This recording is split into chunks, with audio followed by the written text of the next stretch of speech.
আপনি দেখছেন news now, আমরা জানি কোনটা খবর।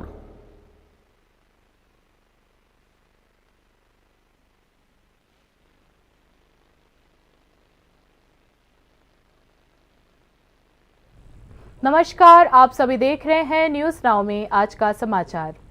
त्रिपक्षीय समझौते को लागू करने के लिए केंद्र सरकार, तिपरामोथा और राज्य सरकार द्वारा प्रस्तावित जॉइंट वर्किंग ग्रुप की पहली बैठक कल यानी 20 सितंबर दोपहर 12 बजे दिल्ली में होगी।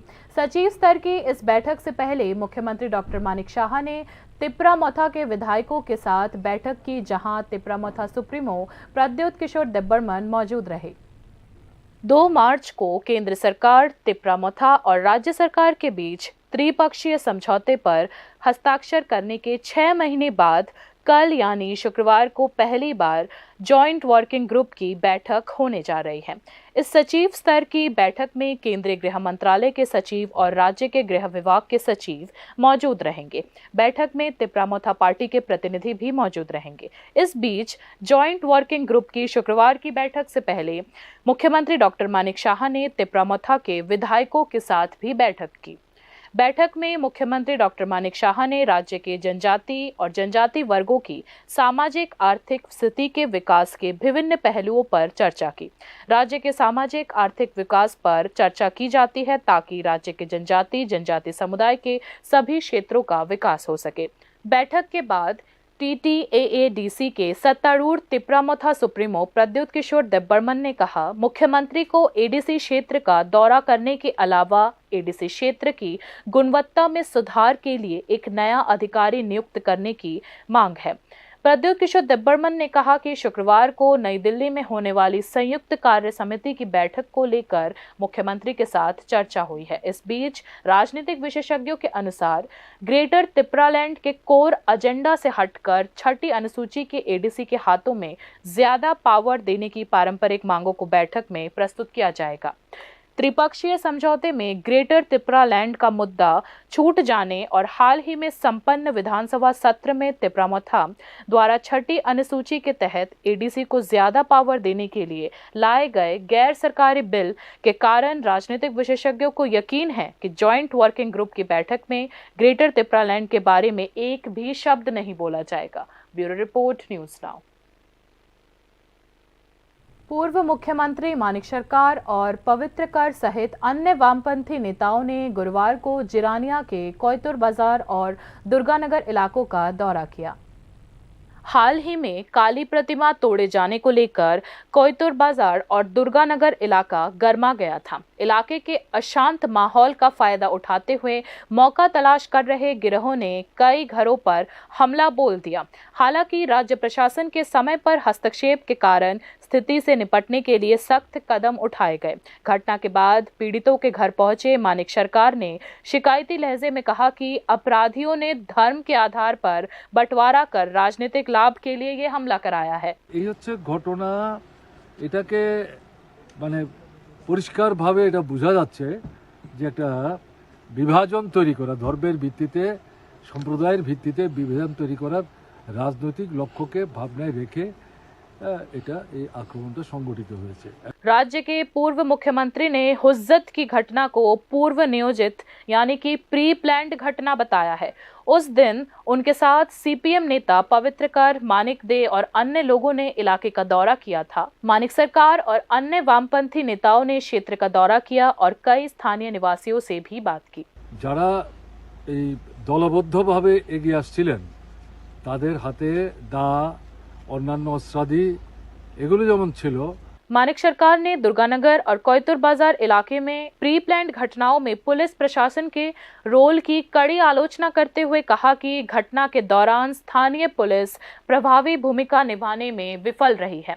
Bureau report, news now. Bangladesh में घूमने गए बिलोनिया के चाइलाफ्रू मॉग का अपहरण हो गया है और वो अभी तक नहीं मिला है। अपहरणकर्ताओं ने 1 लाख रुपये की फिरौती मांगी है, जिसमें से परिवार ने पहले ही 20,000 रुपये दे दिए हैं। चाइलाफ्रू मॉग की पत्नी ने कहा कि इस मामले में प्रशासन की ओर से कोई सहायता उसे अभी तक नहीं मिली है। बिलोनिया का चाइलाफ्रू मॉग जिसका बांग्लादेश में अपहरण कर लिया गया था वो अभी तक नहीं मिला है। इस बीच अपहृता चाइलाफ्रू मॉग की पत्नी ने बताया कि अपहरणकर्ता फिरौती के लिए 1 लाख रुपये की मांग कर रहे हैं। अपहृत की पत्नी ने अपने पति को अपहरणकर्ताओं से मुक्त कराने के लिए बिलोनिया उपखंड के PR बाड़ी थाने की पुलिस से भी गुहार लगाई थी। अपहृत की पत्नी ने स्थानीय पुलिस और BSF पर आरोप लगाया है कि अपहरणकर्ताओं को फिरौती देने की भी सलाह दी गई थी। কম করে আমার জামা থেকে কল আছে আমি বলছি স্যার একটু চুপ করো না ওই হেরা কল করতেছে টাকা দাবি করতেছে কারা টাকা দাবি করছে বাংলাদেশের লোকজন টাকা দাবি করতেছে আর পুলিশ স্টেশনে যখন আসছিলেন তখনও করছে কইছে মানে হেরা ফোন করছে যে আমি স্যারেও কইছে পুলিশও আচ্ছা কইছে কি কইছে মানে হেরা টাকা দাবি করতেছে 1 লাখ টাকা এখন মানে 10,000 দিবার লাগে কইছে তো এই কথা কইছে আর কি তো মানে আমার কথা কইতেও পারে না এই সময় হেরা এমন কথা কইতে মন কষ্ট হয়ে গেছে তো ওই সময় স্যার একটু চুপ করুন আমি কথা কই এবার কি কইছে পুলিশ অফিসার কি কয় পরে কথা কয় শাসি দে সে কইছে তুমি এত কথা না বাড়ে সেরা টাকা জোগাড় করে টাকা দিয়ে দাও অপহরণকারীর টাকা দিয়ে দিবেন এমন কইছে হলে আর থাকছে না আমি বারবার ফটো ফটো আছে বাইরে কথা কইছে আমার যত আমার স্বামীর তো পুলিশের কাছে গেছিলেন এসে সহযোগিতার লাগা আমি বাইরে সেরা আমি ফোন করা টাকা লাগাছে আমার স্বামীর তো মারধর করতেছে আমার টাকা পাঠাছেন ওখানে কত টাকা দিবেন 20,000 হ্যাঁ 20,000 দিবেন মানে পুলিশ স্টেশন থেকে বাইরে এসে 20,000 টাকা দিয়ে দিবেন কেন পুলিশে আপনারা সহযোগিতা করছে না করছে না আজকে আমার জামার লেগে এরকম হইতাছে পরে আরেকদিন অন্য মানুষ লগে হইতে পারে এটা আমি প্রশাসন কাছে দাবি করতেছি আমার জামার ভালো মতন আয়াত পারে। राजनगर ब्लॉक के राधानगर निवासी चाइलाफ्रू मॉग ने 13 सितंबर को बिलोनिया ICP के माध्यम से वैध रूप से बांग्लादेश में प्रवेश किया था। उन्हें पिछले बुधवार को बांग्लादेश से घर वापस लौटना था। उनकी पत्नी ने कहा कि बांग्लादेश से लौटते समय उनके पति चाइलाफ्रू मॉग का अपहरण कर लिया गया। अपहरणकर्ताओं ने बुधवार सुबह सुबह चाइलाफ्रू मॉग की पत्नी को फोन किया और उनकी रिहाई की मांग की। फिर एक एक करके अपहृत की पत्नी ने स्थानीय पुलिस स्टेशन बिलोनिया मोहरीघाट ICP प्रभारी और यहाँ तक कि संबंधित BSF अधिकारियों से भी संपर्क किया, लेकिन कहीं से भी किसी प्रकार की कोई मदद उन्हें नहीं मिली।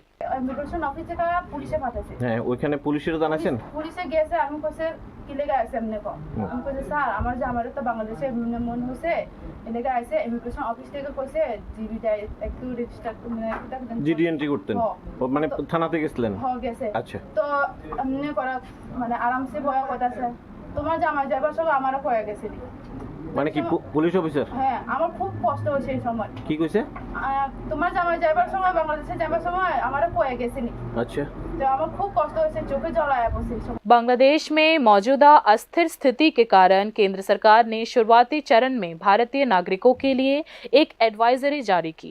बाद में केंद्र ने मोहम्मद यूनुस के नेतृत्व वाली अंतरिम सरकार द्वारा की गई सुरक्षा प्रतिबद्धताओं के कारण सलाह में ढील दे दी।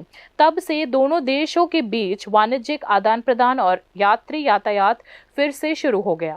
हालांकि इसके बाद भी बांग्लादेश में अल्पसंख्यकों को साथ साथ भारतीयों पर भी हमले की घटनाएं लगातार राष्ट्रीय और अंतर्राष्ट्रीय मीडिया के सामने आ रही है। ऐसे में केंद्र सरकार को एक बार फिर से सोचना चाहिए कि भारतीय नागरिकों के लिए बांग्लादेश जाना कितना सेफ है। Bureau report, news now.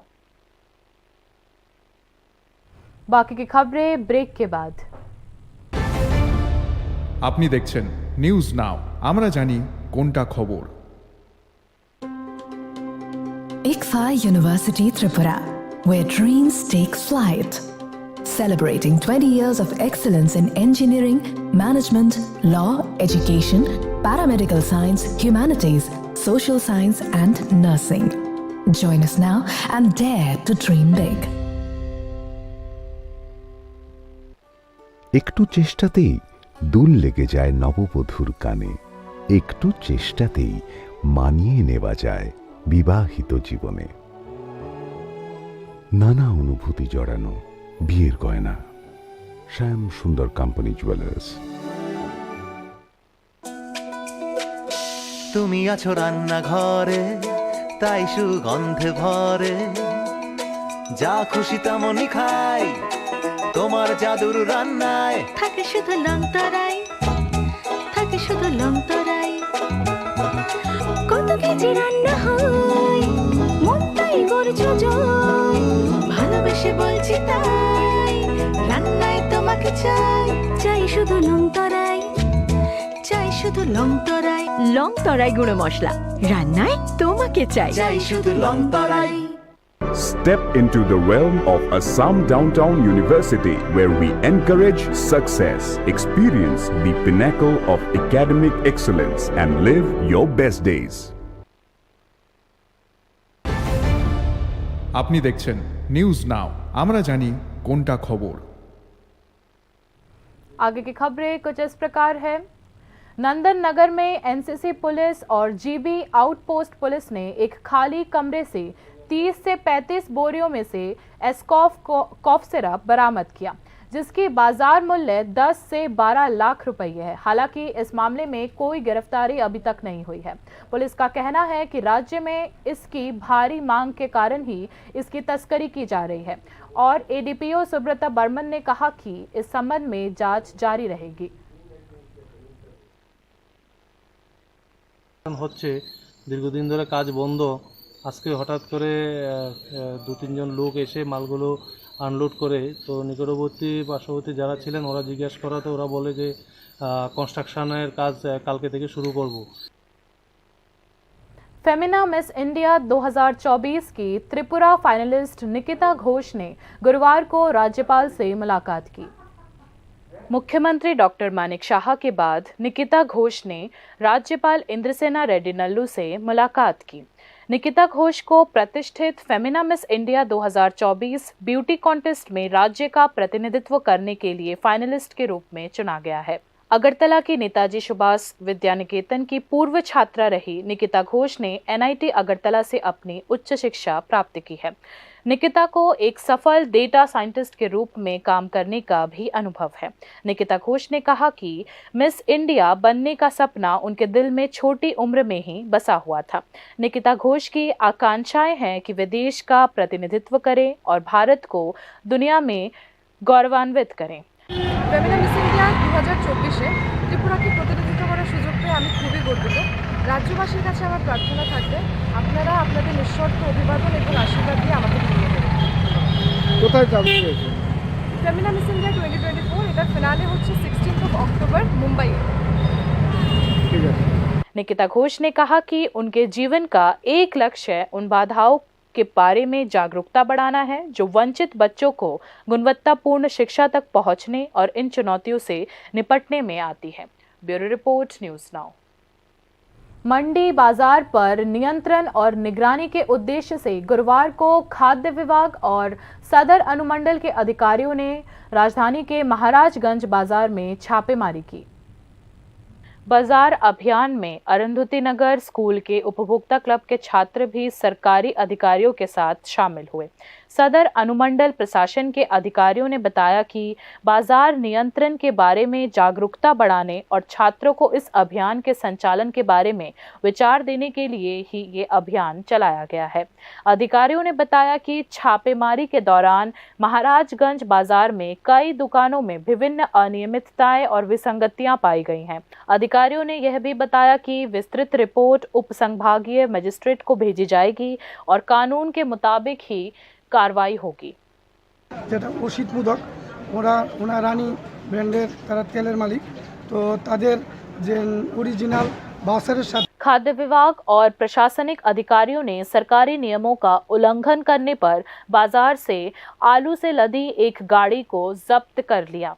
बाद में स्कूल के छात्रों को बाजार संचालन के बारे में बेहतर विचार देने के लिए बाजार में कई अन्य थोक दुकानों पर छापा मारा गया। सदर अनुमंडल प्रशासन के अधिकारियों ने बताया कि आने वाले दिनों में भी इसी तरह के अभियान जारी रहेंगे। Bureau report news now. बाकी न्यूज़ अपडेट्स के लिए देखते रहिए न्यूज़ नाउ। शुभ रात्रि।